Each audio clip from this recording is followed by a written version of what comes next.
پہلی سورت، پہلی سورت سورۃ المؤمنون، کیا بات ہے، پیاری سورت، سارا رب کا قرآن پیارا ہے، ہمارا میٹھا میٹھا قرآن، پیارا پیارا قرآن، سونا سونا قرآن کیا فرماتا ہے؟ فرمایا وَلَقَدْ خَلَقْنَا الْإِنسَانَ مِن سُلَالَةٍ مِّن طِينٍ، خلقنا الانسان، دیکھ لیجئے آیت نمبر 12 سورۃ المؤمنون، پارہ نمبر 18۔ فرمایا کہ تحقیق، پکی بات ہے، کنفرم بات ہے بھائی، رب تعالیٰ خود ارشاد فرما رہا ہے، اس معاملے میں کوئی شک نہیں۔ کون سے معاملے میں، کون سی بات میں؟ خلقنا، ہم ہی نے پیدا کیا، کس کو؟ الانسان، انسان کو، من سلالہ، بجتی ہوئی، من طین، مٹی سے، جس کو ہم ٹھیکری بولتے ہیں، گھڑا ہوتا ہے نا، ٹوٹ جائے، ٹھیکری، بجتی ہوئی، ٹک ٹک کی آواز آتی ہے۔ صاحبو، اس آیت مبارکہ سے جو ابھی میں نے آپ کے سامنے تلاوت کی، لوگ کہتے ہیں ولادت کا ذکر کیوں کرتے ہو، میلاد کیوں کرتے ہو، ولادت کیوں مناتے ہو، جشن کیوں مناتے ہو؟ کہاں لکھا ہے؟ رب کے قرآن میں عام انسانوں کی تخلیق کا مرحلہ ذکر ہے۔ اچھا آگے سنیے، مزید تفصیل ہے۔ ثم جعلناہ نطفہ فی قرار مکین، رب تعالیٰ نے فرمایا ہم ہی نے اس انسان کو ایک قطرہ، وہ قطرہ جو منی کا ہے، اور اس قطرے کو ہم نے رکھا کہاں؟ قرار مکین، ایک مضبوط جگہ پر۔ لو جی گل کرو، انسان کی پیدائش کا پہلا مرحلہ، جب ماں کے پیٹ میں بچہ، ماں کے رحم کے اندر اس پیدا ہونے والے بچے کے باپ کا نطفہ جب قرار پکڑتا ہے، اللہ تعالی نے اس کے قرار پکڑنے کا ذکر بھی قرآن مجید کے اندر کیا ہے۔ یہی تو ہے بھائی، کسی کی ولادت کے مراحل کو ذکر کرنا، تخلیق کے مراحل کو ذکر کرنا۔ اچھا آگے کیا فرمایا؟ وہ نطفہ ماں کے پیٹ میں گیا، رحم میں گیا، عورت کے رحم میں گیا، پھر فرمایا اس نطفہ سے جو مادہ منویہ تھا، منی، علقہ، پھر ہم نے اسے جمع ہوا کر دیا۔ نطفہ تھا، پھر وہ تھوڑا جمع ہوا، جس طرح ہوتا ہے، موٹا موٹا کر دیا اس کو۔ علقہ کے بعد جمع ہوا تھا، پھر اس کے بعد ہم نے اس کو مضغہ، گوشت چڑھا دیا۔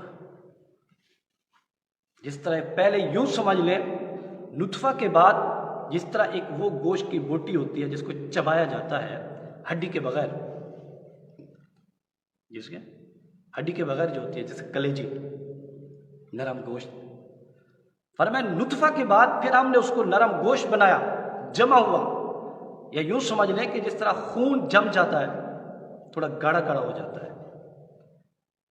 لو جی بات کرو، انسان کی ولادت کا وہ مرحلہ جو ماں کے رحم میں تھا، نطفہ کے بعد وہ علقہ بنا، علقہ کے بعد وہ مضغہ بنا، اس کے اوپر گوشت پوست چڑھا۔ اچھا پھر اس کے بعد کیا فرمایا؟ فَخَلَقْنَا الْمُضْغَةَ عِظَامًا، پھر وہ گوشت پوست جیسے بنا، پھر ہم نے اس کے اوپر ہڈیاں لگائیں، وہ گوشت موٹا ہو گیا، پھر اس کے بعد ہڈیاں آئیں۔ فَكَسَوْنَا الْعِظَامَ لَحْمًا، پھر ان ہڈیوں کو بھی گوشت چڑھا دیا گیا۔ ہڈی ہے ہمارے وجود میں، ہر کسی کے وجود میں ہڈی ہے۔ لو بات کرو جی،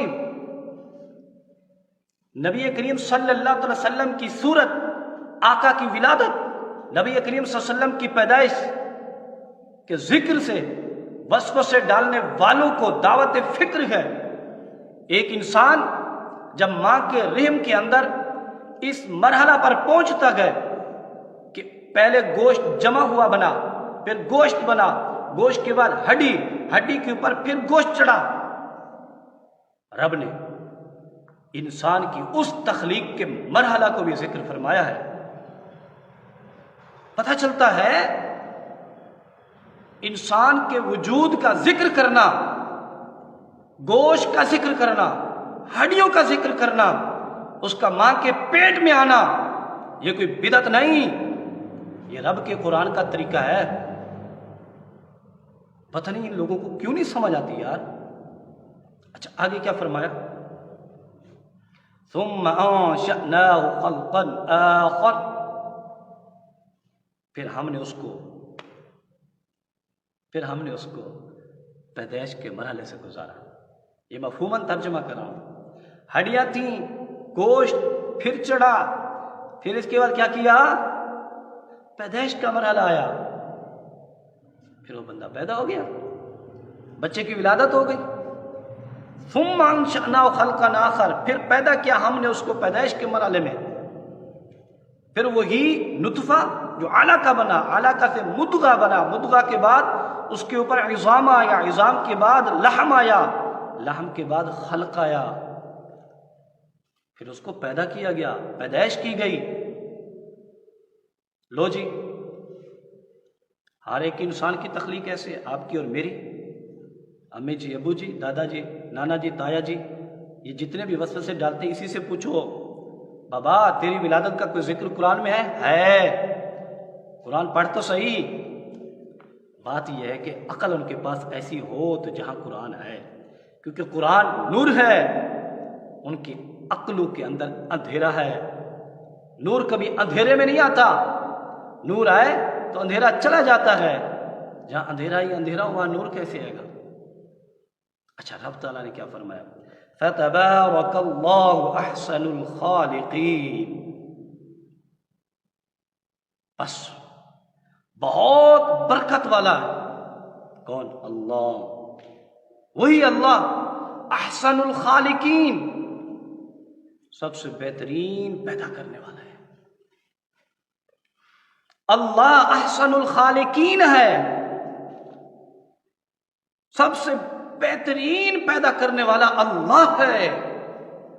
وہ اللہ اپنا تعارف، اپنی ذات کی پہچان یوں کرا رہا ہے کہ آپ کی اور میری، اس پوری انسانیت کی جو اس وقت موجود ہیں یا گزر چکی عام سی انسانوں کی تخلیق کے مراحل کو ذکر کرنے کے بعد اللہ نے فرمایا رب وہی ہے جو سب سے بہترین خلق کرنے والا ہے۔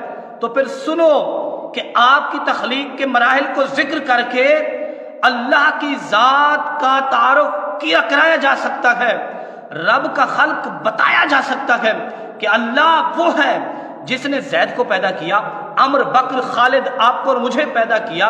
اللہ وہ ہے جس نے کل کائنات میں ان حسین انسانوں کو پیدا کیا۔ جب رب کا یوں تعارف ہو سکتا ہے تو پھر اللہ کے بارے میں ہم یوں کیوں نہیں کہہ سکتے کہ میرا اللہ وہ ہے جس نے محمد مصطفیٰ کو پیدا کیا، میرا اللہ وہ ہے جس نے آدم کو پیدا کیا، میرا اللہ وہ ہے جس نے موسیٰ جیسا حسین بنایا، جس نے یوسف جیسا خوبصورت بندہ بنایا۔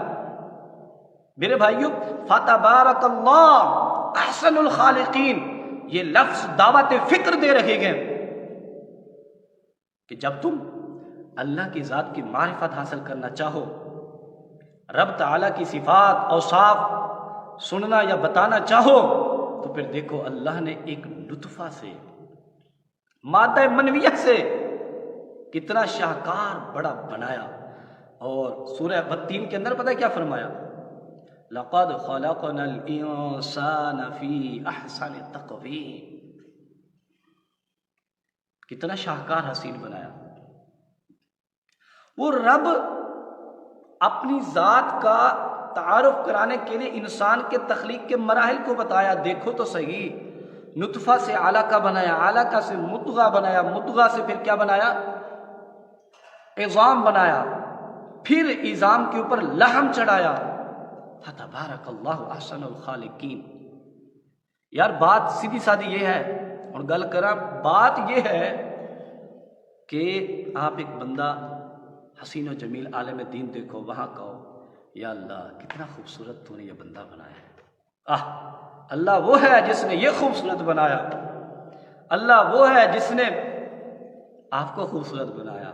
ایک یوں کہنا ہے اور ایک یوں کہو میرا رب وہ ہے جس نے محمد جیسا حسین سونا پیدا کیا۔ اچھا پھر یہ آپ کے اور میری تخلیق کے مراحل تھے نا، اس کے بعد آگے بھی ذکر ہے۔